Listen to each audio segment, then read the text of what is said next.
It's gonna be weird. Neither one of us plays a damn thing the other does, so.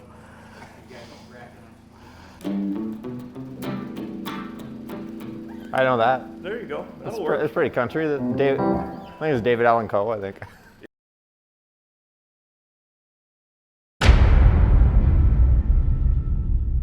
I'm Peter Roberts, run Double R Performance with my brother Raymond up in Toronto, and we sell a bunch of Nortex with Mercury Racing engines on them. They work really well.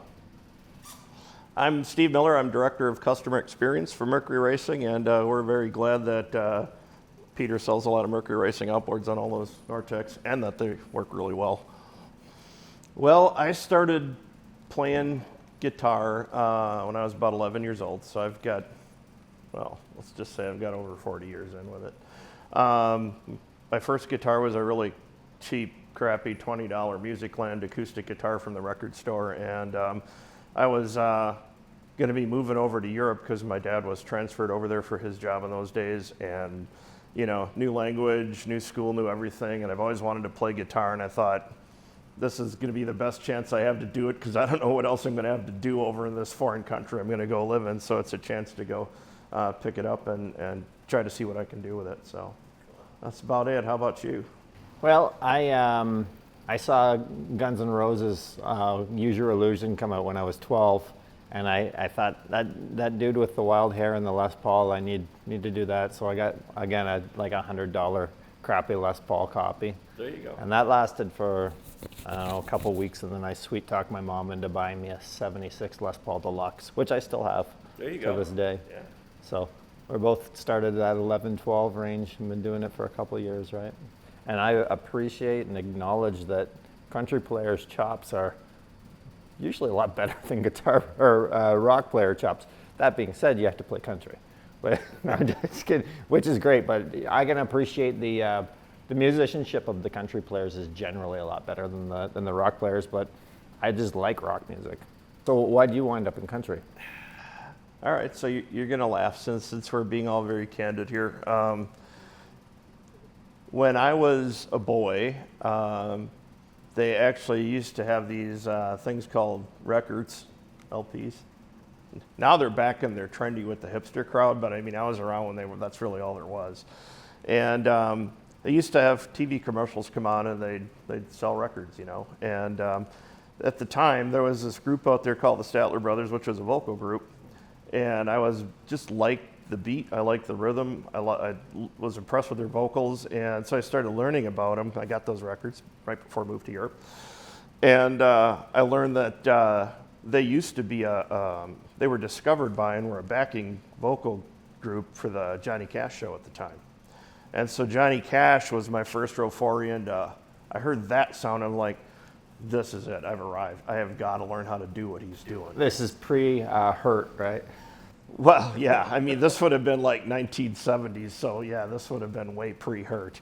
And so I heard Johnny Cash, and then I heard his voice and his sound of this band, Tennessee 3 at the time, which had a guitar player in there called Luther Perkins, and he's the one that did that, you know, that whole thing that got Johnny Cash going.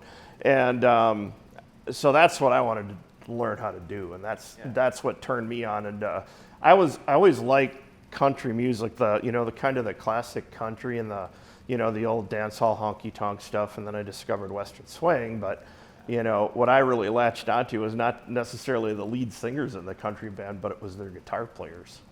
And so those are the guys that I watched. And some of the singers are monsters. Like I look at a guy like Vince Gill, and they think of Vince Gill as a country singer. He'd probably be one of the best rock guitar players in any band anywhere. He's a monster. Yeah, and I think that's a good point. The best players really can play. They can cross over into genres, and I mean, you probably know Vince is touring with the Eagles now too, right? So I mean, Vince had a long solo career of his own. Before that, he was with Pure Prairie League, who was kind of this country rock band, back in the day, and they did that song Amy, and they did a whole bunch of other really good songs. And so and then he also plays. He quit the band now, but for the longest time, he lives in Nashville. And there's a group based out of Nashville called the Time Jumpers, and it consists of pretty much all the best sessions musicians in Nashville, and that city is full of And these The are best like of the the best. A1 best of the best, and it's a big 8-10-piece band, and they play every Monday night at a place called Third and Lindsay now, and Vince was there playing with them, and up until just a couple years ago, and he sat in every Monday night with them, and he was as close to you and me at the end of the stage, just another one of the gang. They're just playing, carried his own amp in, set his own stuff up, Just a dude. unpretentious, totally not at all like a big road show. This was a small venue, and it was great. It was fun to watch him do that, and the guy's just gifted, like you say. And there's plenty of rock guitarists out there like that too. There's blues musicians, and really, I think as you become a player and you develop over time, you come to a level of appreciation for just a good quality musician, regardless of which genre they play. Yeah, I find I like to reach up to players that are a lot better than me rather than just play easy stuff. I'll go to, like, in the rock world, I'll try and do Steve Vai stuff and Paul Gilbert stuff, and I used to try and do Zappa stuff. And you can't play Frank Zappa lines. Like, it's too, the rhythm's too like, it's just way too out there. But I would try it because it wasn't it wasn't just that simple stuff. Yeah. But those guys are all way better than me. Well, I think you get to be a better musician by recognizing that there's always going to be someone who's better than you are. And if you latch on to something they're doing, you try to figure it out, right? I don't know about you. Are you an ear player?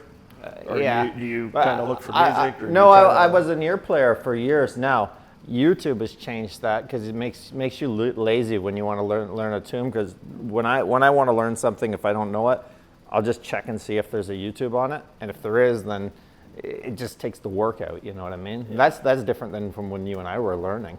Yeah. And my first lessons when I was just a kid, you're learning to read notes out of a book, and it's like, oh, this is great, but it's like watching paint dry, but when you finally get that one instructor that you find that really knows how to play, and you latch onto that, and then they teach you how to teach yourself, and that's when you really start going somewhere. Yeah. And so the guy who taught me, he's still one of the best guitar players I know. He lives 5 minutes from my house now, and but he's an ear player, and he taught me how to learn to play by ear. You start by figuring out the bass lines, figure out what key they're in, listen for chord rhythms and patterns and stuff, and you learn that sort of thing, and then you start figuring out how they're bending strings and how they're doing what they do. And I think that's part of what makes it fun, right? It's a challenge of learning what your idols are doing. Yeah. Hey, I did that. Great. You figure it out, which is true. So how long have you been at Mercury now? Well, I will be coming up on 30 years in June. 30 years, almost 30 years. That's great. Yeah, I grew up in it, kind of second gen. My dad worked at Mercury.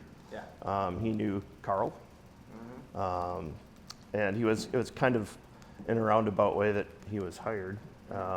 He went in for an interview with his boss his would-be boss at the time, and they just sat down to start talking. And Carl opened the door, dropped a bunch of papers off, and was like, "Don, I need this, and this, and I got to have this by tomorrow." And I said, "Okay." And he said, "Hey, Carl, I want you to meet Roger Miller. He's our new candidate for this marketing director job." And Carl turned around and shook his hand and said, "Oh, welcome aboard, Roger, welcome aboard." And he left, and that was the extent of the interview. And he said, "Well, I guess you're in."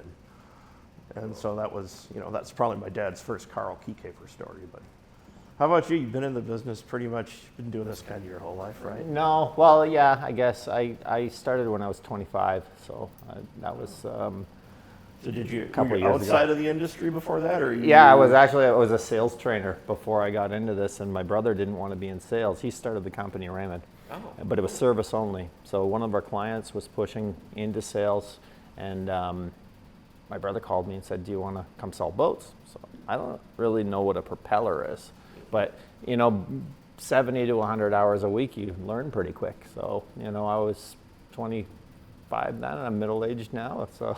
middle-aged, right? Been doing it for a little while.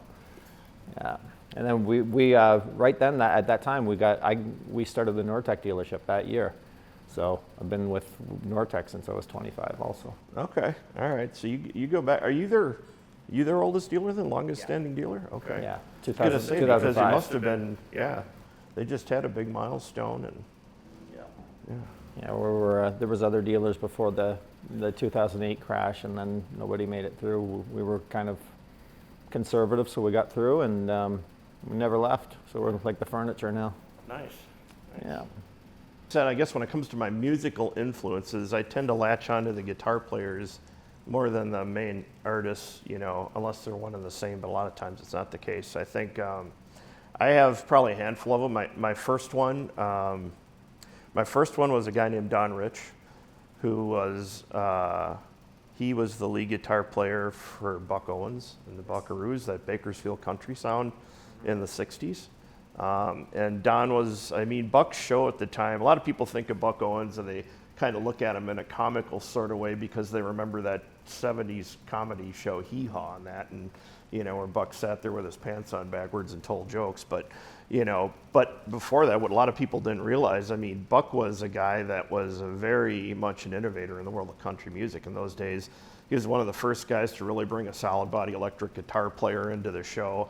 And, he's almost playing some of that. He's playing steel guitar licks on his Telecaster, and he's playing, almost diving into a little bit of some early rock and roll riffs and stuff. And he brought that into Buck's playing. And the testament to that is bands like the Beatles tried to emulate him. And Buck and his group, they toured around. They played Carnegie Hall. They toured internationally, and they were a really big name then. So Don's one of those guys. Certainly Danny Gatton is a more recent one. And Danny is one of those virtuosos that he probably got a lot of his start playing country music, but he literally, if you listen to his albums over the years, he could cover blues, he could cover jazz, he could cover, rockabilly, he could cover rock and roll. And he had that unique ability to do it and not make one sound like the other or feel like, he didn't sound like he was a country player playing a rock and roll song. He sounded like he's a rock and roll player playing a country song. And then the next song, he might switch over and play an old Porter Wagner tune and sound like he's been picking honky-tonk all his life. So did you get into that whole Helicasters program? I love the Helicasters, yeah. My favorite out of that was John Jorgensen. That guy's an amazing guitar player. I've talked to him a few times. He played with a really hot country band in the late 80s, early 90s called the Desert Rose Band. Yes. And, just an amazing band. And that band was fronted by Chris Hillman, who used to play with the Byrds and the Flying Burrito Brothers. And, so that was a really awesome band as well. So that brings me to the one that got away, because when I was a teenager, I worked in guitar shops, and I wouldn't get any wages. I'd just take guitars, essentially. So I had a It's the worst place for a guitar player to work is a guitar shop. You'll never make any dang money. That's right. So then I had a John Jorgensen Stratocaster made in Japan, and it weighed 500 pounds. It was awesome. And then I sold it to buy a computer to go to university. So, I wish I could have that back, but that was a pretty neat guitar. I think we've all had those moments, right, Yeah. where it's you're in there and it's like sometimes you're not sure what you're looking at, or sometimes you don't have any money at the time when you're in there. But when I bought that guitar in Nashville at Grun Guitars. And Grun's he's probably one of the most foremost authorities on vintage guitars, and Yes. he has been forever. But I was there in 1989, I bought that. And I bought that guitar at the time. I think I paid $1,800 for it, which was a lot of money, Sure it was. more money than I probably had. But I was also playing a 58 Strat that he had there, and I really wanted that one. And that one was like another $1,000, and I didn't have that money. Couldn't get it over the line. I was in high school, dude. Yeah. So it was everything I could do to buy that. Yeah. And now I sit here going, I should have frickin' stole a car, sold it, and took the money and bought that 58 Strat. Because if I'd have bought that for that guitar would be worth $40,000 today. Yeah. Easy. Right. It was in great shape. It was actually in better shape than that one's in. But if you're like me, and I think you kind of are, it doesn't matter, because we're great at buying them but not great at selling them. Yeah, I know. Right? Like, I've got these guitars that I bought that are worth all this money now. It's totally irrelevant what it could be worth, because it's not getting sold. Yeah. That guitar's been under my bed in the case. You'll never I sell bet I this haven't guitar. played that on stage since the 90s. Yeah, but you'll never sell it. But I probably won't sell it unless you make me a really good offer. It could be. Because that's the other problem with guitar players like us is there's always another guitar we want. Well, sure there is. There's many. Yeah. There's a list. So sometimes you got to make some choices, but yeah, we don't often part with what we have. Oh. except for when we were just paying for school and stuff. Yeah. Once you get past that, you're not selling any guitars. That pretty much, yeah. I mean, you'd rather starve than sell your guitar. So, okay, what was your first real influence, and how did you wind up? So Slash from Guns N' Slash was Roses, your what guy, he was, right? he was Yeah. at the beginning. He was the guy. And it was just the whole. He was just really cool to me at the time, and I actually appreciate his playing more than I used to, because I went through a kind of a rejection phase because he didn't play enough notes, because I got into all the shredders and the Eddie Van Halen, all the tapping and all that, right? I still can't figure out how to do that shit. Oh, it's very simple. Then after that, I think most guitar players go through a Van Halen phase. So I did a Van Halen phase, and then I got into like Zappa and Steve Vai and those kind of guys that were, virtuosos, not so much mainstream, but I kind of gravitate more to them. But then it really depends on the day, because then I just want to be playing George Harrison lines from Beatles songs. It's Sometimes people ask me, it's like, what's one of the biggest things you've learned over all this time playing? And my first answer to that question is always, be okay with the fact that playing less is more sometimes. Mm-hmm. When you're first starting out and you're watching all these guys and they're playing just all over the place and they're playing super fast, and I think when you're young, you're trying to figure out, how can I cram as many notes into a measure as I can, because that's the only way I'm going to be judged as a good guitar player. And what a lot of and what you learn over time is some of the very best players will sound a lot better playing 25% of the notes that some of the shredders are going to do. 100%. And the guy that I look at, one of the guys I look at most for that is B.B. King, right? Mm-hmm. I mean, that guy, he wasn't a fast player and all that. He played that one note, bent it with his first finger, and he could have sat there and done that and held it for the whole night. Yeah, and he had more emotion, and he got more out of that note than, how many other players good that are just playing all over the place. And you could feel that as a member when you're in the audience, right? Yeah, and I see that, and you'll see some of these guys, and they're playing a million notes, and it's almost like the visual equivalent or the audio equivalent of a guy that's dressed head to toe in Gucci, and it's like, you don't need to do that. Yeah. And honestly, it's fun to collect, exotic guitars and stuff like that. But the other thing is, you can take a really good guitar player and they'll make a $150 crappy guitar that isn't set up right sound better than you will with a $5,000 custom built. But the real drive behind the music is the creativity and what you get out of it. And I think for me, when I think about that, the similarities of that to what Mercury Racing does, I think less about the precision and the mathematics side of it. That's what the engineers have to do. I think more about the artisan nature of what we build and the craftsmen that build it. And, I think about our QC4 products, for example, and, if you go down into the plant, into the race shop area where the guys are building, those engines are basically on carts, and they're built from the ground up by hand, one at a time, by the same person. He doesn't, build 3 of them up, send them down the line for another step and another step and another step. It's actually a relatively small area in the plant, so to speak.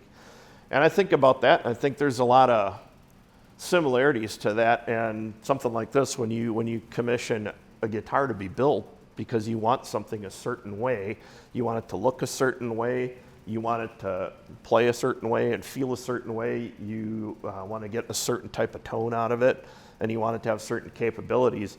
That's not unlike a QC4 buyer, right? A lot of times they've got a certain color combination they want. They buy those products because, when it's all put together in the boat, it gives them a well-mannered, drivable product. It gives them, it's got a lot of technology in it to help them do that. But really, the technology's just the path to what they really want, which is that feel that you get when you get in the cockpit and drive the boat.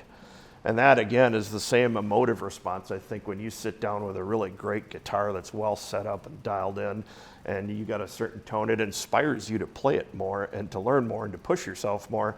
And I think that's what the product does with the boat. I mean, you push the throttle forward, and the way you feel that acceleration, the way you feel that it's just smooth, there's no lags, there's no drops, it just pulls all the way to the top, and really, like a guitar, it has capabilities that really require you to develop your skills to take full advantage of, right? I mean, you're not just going to get in a 44-foot Cat and drive a $180, right?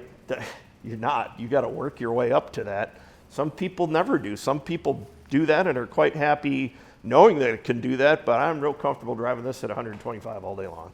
I'm safe there. Nothing bad's going to happen to me there. I feel good and confident about it. And I think, to me, that's how I relate more from the guitar to the engine is, I think about it in terms of the craftsmanship and the experience you get, as the guy driving the boat, as the guy playing the guitar, and I leave the mathematics and the technology of it to the guys in engineering that are far smarter at that than I will ever be. Per your request, so that song's in D. Do you know the story about that riff? I don't know. So the riff goes,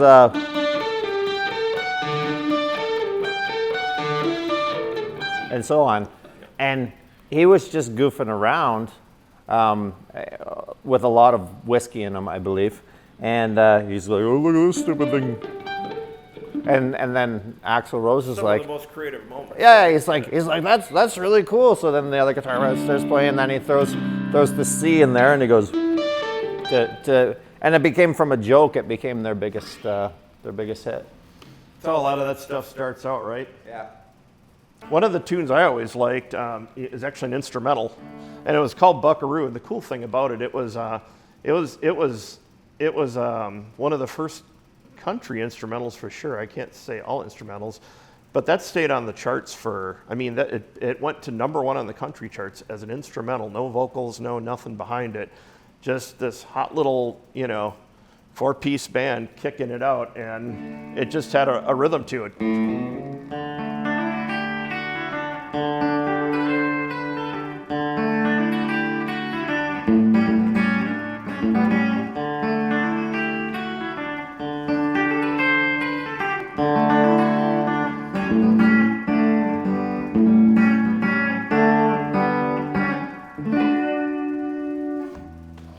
That's it.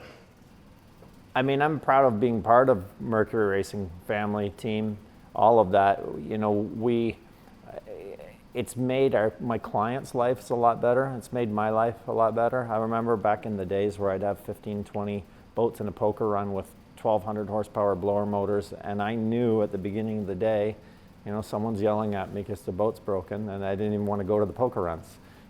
Now we break more radios than motors on the boats. So our clients are running, having fun, and they're not worried about breaking their stuff, which is where we always wanted to be, and now you guys have got us there. And maybe it took 49 years or 45 years or whatever it took, but we're there now where the product's great, and we certainly appreciate it. Well, that's good to hear. And obviously, the craftsmanship and durability is a big part of our focus. I think the performance world is so much different than years ago. Years ago, you had people that were super technically savvy, right? They worked on their own products, they're always tweaking them, doing this, that. And I think, they really had that top speed goal in mind. And I think the world has evolved so much with technology now, and our goal is shifted to how do we provide a experience where you don't have to do any of that. It's just you get the whole drivability experience and the durability without trading off the speed. And then you can just go and enjoy your product with your family. And so that's a source of pride for me. But at the end of the day, the other undeniable fact is without a good network of dealers out there like yourself to take care of those customers, to be on the front line, and to make sure that, things do come up at times, no matter, despite your very best efforts, sometimes things happen and they need support. And they need somebody that's there and can get to them quickly and to represent us. And that's why, having really strong, capable dealers like yourself that are professional and know how to represent the Mercury Racing brand in the right context, it's critical. I mean, without that, we wouldn't be there. So. Not music industry, boat industry. Who's your biggest influence? In the boat industry? Yeah. One of my biggest has to be Carl, because he was such an innovator and such a passionate guy. I mean, I think what I respected most about him was he was just never happy to settle. Even after he came out with something really technologically innovative at the time, he never rested. He's just like, okay, this is great, now what? And he was just relentless in his push to do bigger and better things with, the technology that was available at the time. And when there wasn't technology, he invented it. So, you got to love that passionate nature and the creative side of him. I think that helps me, as a musician, connect to guys like that. I guess the other, honestly, this will sound a little cheesy, but the other influence in the marine industry for me was my dad. I mean, I watched him my entire life with the way he worked with customers and developed business. He worked on the international side of the Mercury business, and when Mercury really didn't have an international network of customers, he went out all over the world and found, distributors or dealers that he set up, and he built that network, a lot of which are still there today in some way, shape, or form. And when I watched how he treated them and how much he valued them, it was so much more than a business relationship. It was a very personal thing for him. It was friendships. It was when they came over to the U.S. for a meeting or to see the plant or something, or to bring customers. It wasn't just, all right, we'll do this, then we'll go to dinner and we'll drop you back at the hotel. It was, they came to the house. We got to know about their families. I mean, sometimes it was dinner at the house.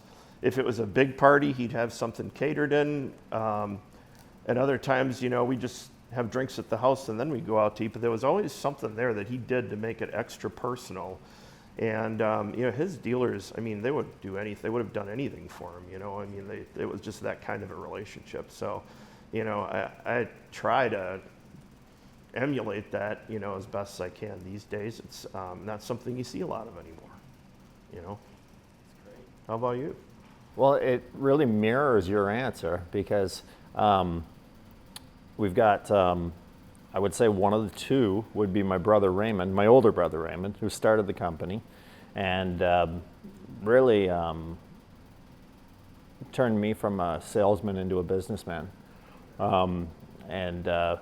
There's things he can do that I can't do, like as far as troubleshooting, and he's a master tech and all of that. He's unbelievable that way.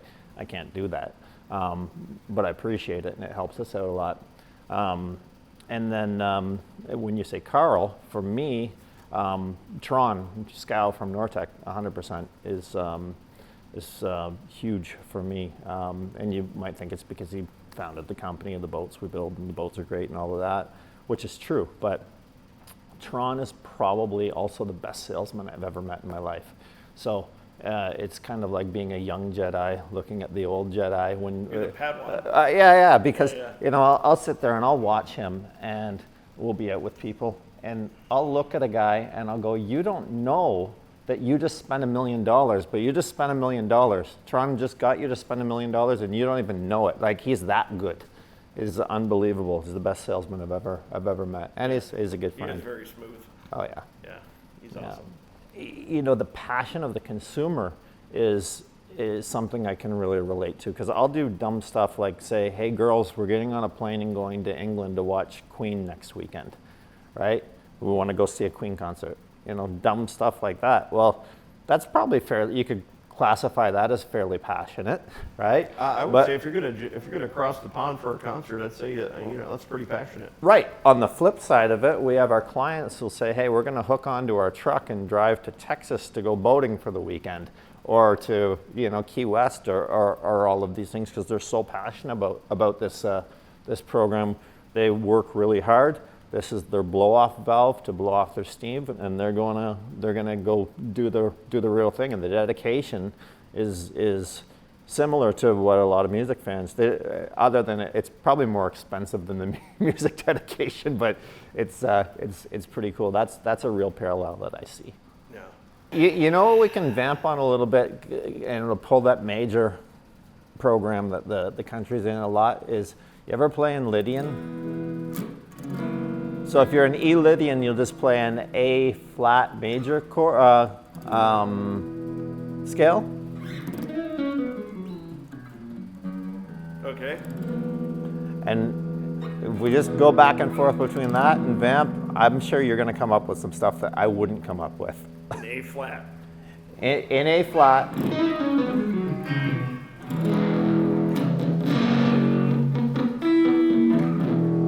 And it'll fit right in there. So I'm just staying right in A flat the whole time? Yeah.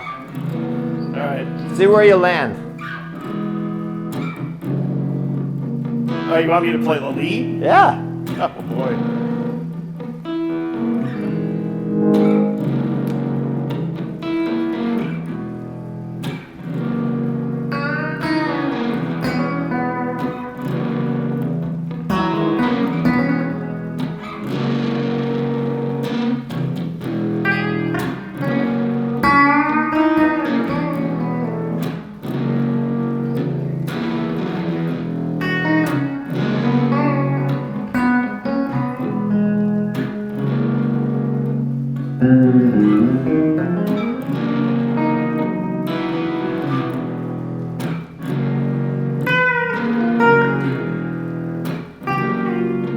Oh, cut that part out.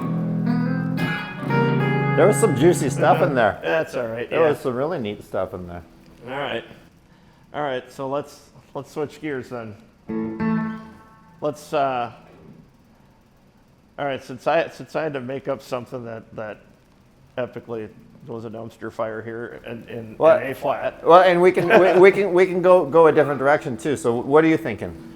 How about a little straight three chord working man blues, A D E. You know, just one. Yeah. You know, Earl Haggard like.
That was fun. Not too bad.